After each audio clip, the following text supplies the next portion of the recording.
সেদিন শুধু একটি নগরী ধ্বংস হয়নি, ভেঙে পড়েছিল মানব সভ্যতার সবচেয়ে বড় জ্ঞানের দুর্গ। একটি স্থান যেখানে একসময় পৃথিবীর সেরা মস্তিষ্কগুলো একত্র হয়েছিল। একটি লাইব্রেরি যা হয়ে উঠেছিল জ্ঞান, বিজ্ঞান ও দর্শনের বিশ্বকেন্দ্র। আজ থেকে প্রায় 1200 বছর আগে, অষ্টম শতাব্দীর শেষ ভাগ, আব্বাসীয় খিলাফত তখন শক্তিশালী, রাজকোষ ভরপুর, রাষ্ট্র ব্যবস্থা স্থিতিশীল। এই সময় ক্ষমতায় ছিলেন হারুন আল রশিদ। তিনি শুধু একজন শাসকই ছিলেন না, তিনি ছিলেন জ্ঞানপ্রেমী এক রাষ্ট্রনায়ক।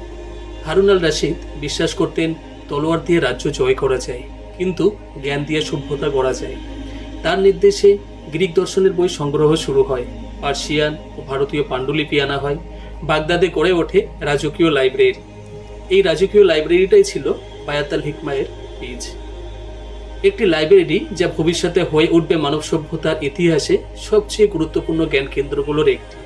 এটাই ছিল উত্থান।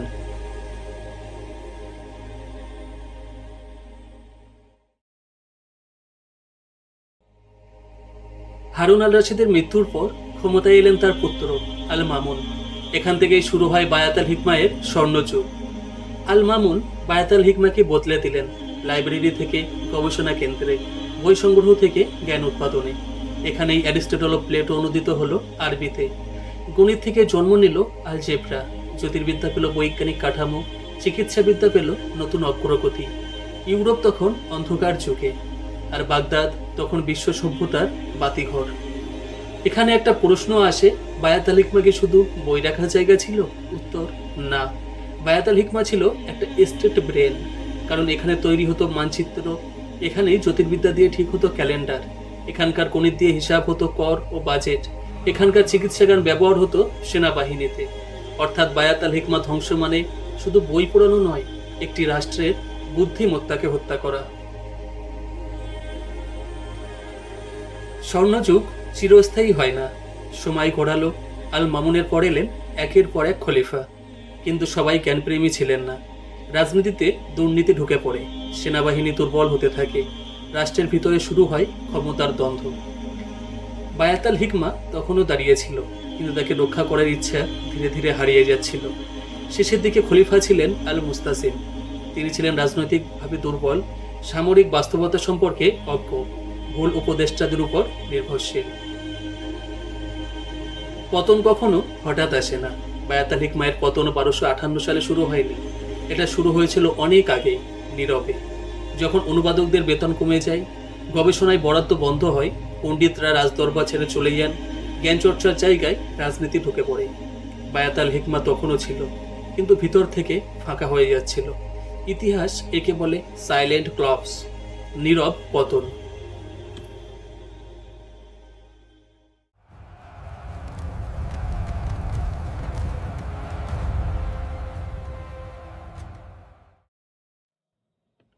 এই অবহেলার উপরেই নেমে এসেছিল ইতিহাসের সবচেয়ে ভয়ঙ্কর ঝড়, চেঙ্গিস খান। ধ্বংসের দর্শন। এই ঝড়ের শিকড় একজন মানুষের চিন্তায়। চেঙ্গিস খান, তিনি বলেছিলেন যে শহর মাথা নত করে সে বাঁচবে, যে শহর প্রতিরোধ করবে সে মানচিত্র থেকেই মুছে যাবে। এই দর্শনই হয়ে উঠেছিল মঙ্গল সাম্রাজ্যের রাষ্ট্রনীতি। চেঙ্গিস খানের সেই দর্শন বাস্তবে রূপ দেন তার নাতি হালাগু খান। তার আদেশ ছিল স্পষ্ট, যারা মঙ্গল কর্তৃত্ব মানবে না তাদের ধ্বংস করো। বাগদাদ ছিল ইসলামী বিশ্বের প্রতীক, আব্বাসীয় খিলাফতের কেন্দ্র। 1258 সাল, একটি সকাল যা শুরু হয়েছিল অন্য সব দিনের মতোই। বাগদাদ তখন একটি ব্যস্ত নগরী, বাজার ভরা ব্যবসায়ী, রাস্তা ভরা সাধারণ মানুষ, শিশুরা খেলছে শহরের গলিতে। খলিফা আল মুস্তাসিম হয়তো তখনও তার প্রাসাদে বসেছিলেন উপদেষ্টাদের সঙ্গে। কেউ কল্পনাও করেনি এই দিনটি আরেকটি সাধারণ দিন নয়, বরং এই দিনটির দিকেই ধেয়ে আসছিল ইতিহাসের সবচেয়ে বড় বিপর্যয়। হঠাৎ নগরীর বাতাস ভারী হয়ে উঠল, দূর থেকে শোনা গেল হাজার হাজার ঘোড়ার ঘুরের শব্দ। মঙ্গল বাহিনী বাগদাদের দরজায় পৌঁছে গেছে। তারপর শুরু হলো এক নির্মম আক্রমণ। শহরের প্রাচীর ভাঙল, মানুষের চিৎকারে ভরে উঠল শহর। কয়েক ঘন্টার মধ্যেই বাগদাদের শান্ত রাস্তাগুলো রক্তে লাল হয়ে উঠল। মঙ্গল সৈন্যরা শহরের একের পর এক স্থান ধ্বংস করতে লাগলো, কিন্তু তাদের চোখে সবচেয়ে বড় লক্ষ্য ছিল বায়াত আল হিকমা। যে স্থান একসময় বিশ্বের জ্ঞানকে আশ্রয় দিয়েছিল, সেই স্থানে নেমে এলো ধ্বংস। হাজার হাজার বই ছুঁড়ে ফেলা হলো টাইগ্রিস নদীর জলে। ইতিহাস বলে নদীর জল কালো হয়ে গিয়েছিল বইয়ের কালিতে।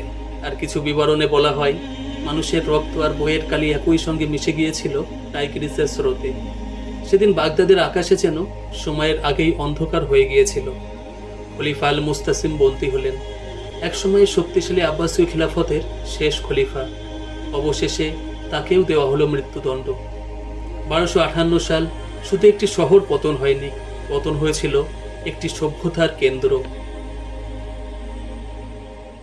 বায়াতুল হিকমা আমাদের শেখায় উত্থান আসে স্বপ্ন থেকে, স্বর্ণযুগ আসে পৃষ্ঠপোষকতা থেকে, অবহেলা আসে দুর্বল নেতৃত্ব থেকে, আর পতন আসে যখন জ্ঞানকে রক্ষা করার কেউ থাকে না।